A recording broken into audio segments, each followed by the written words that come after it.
And then you've got the Army McCarthy hearings. And you describe this as an early reality TV, very Trumpian. Explain what took place. Army McCarthy is a byword in our culture. The McCarthy era, of course, is the dictionary definition of witch hunting and demagoguery and the big lie in politics. The Army McCarthy hearings details and the nuances, I really feel, have been lost to history and lost in the very porous education system we have in this country that just doesn't teach history thoroughly. So I wanted to show a granular portrayal of this peculiar episode that occurred that really riveted the nation at the dawn of the age of television. What happens in the complex Army McCarthy scenario is that Cohn is McCarthy's protege. Cohn, as a string puller and favor doer, wants to do a particular favor for someone, a certain someone special to him, and that is a young man named G. David Shine, who is the scion of a wealthy hotel family, and was just Roy Cohn's type, sexually speaking, it turns out. Cohn, we haven't mentioned yet, was gay and very deeply in the closet in this period. He clearly has a romantic crush on David Shine and gets him on Joseph McCarthy's committee as a junior aide. At a certain point in the Korean War period, David Shine is drafted into the Army as a private. This incenses not only David Shine, but Roy Cohn. So Cohn, who was powerful at the time, but not as powerful as he thought he was, did what every wealthy, spoiled child might do, except this one happened to be occupying a Senate post. He called the Secretary of the Army, and he threatened the Secretary of the Army, and he said either David Shine is given a commission as a general, not private, and posted in the penthouse of the Waldorf Astoria Hotel in New York, the city that Roy Cohn happened to be his hometown, or we, Roy Cohn and Joseph McCarthy, will go after the Army and accuse them of being run by a secret gay communist cabal. The Army didn't react well to this bizarre threat coming from a relative political nobody, though one with great connections and a connection to the leading demagogue of the day, Joseph McCarthy. So the Army pushed back.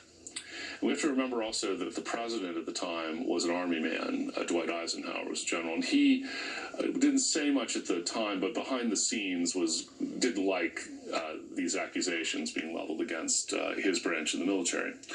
So what unfolds then is, I believe, the first instance of reality television, unwitting reality television. I think TV in its infancy was trying to find its footing, and whatever was good spectacle and whatever would get people to tune in flew at the time.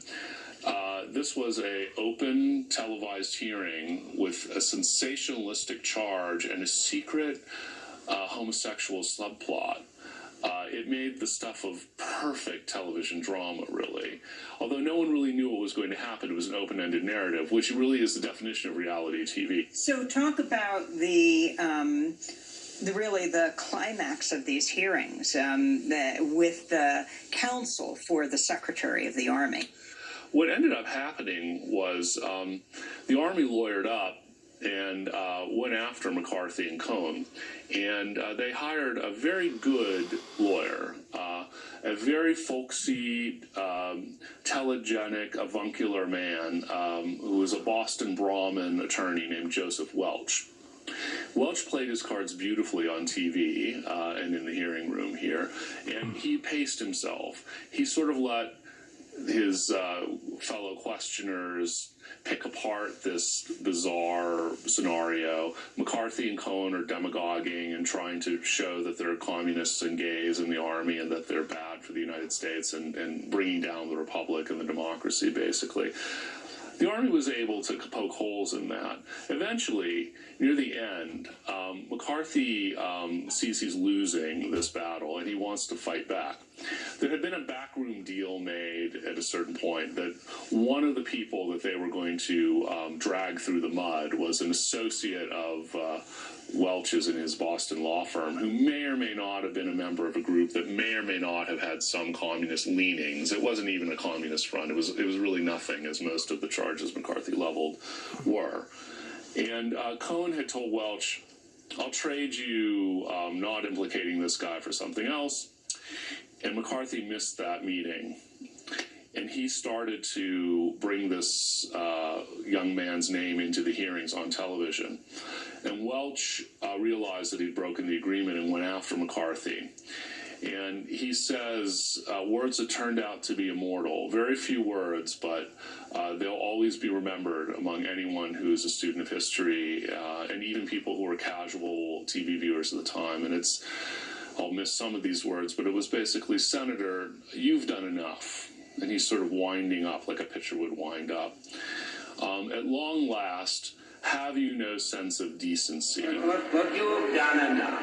Have you no sense of decency, sir? At long last, have you left no sense of decency? The Senate room, it's the Russell hearing room of the Senate, which was where Anita Hill's trial hearing took place, bursts into applause. You can see McCarthy's face just collapses, basically. He goes pale. And this caught the conscience of an entire nation because of television.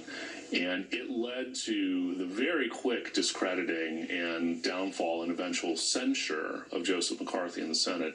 And it destroyed Roy Cohn as well as a Senate aide. And that really ended the McCarthy era.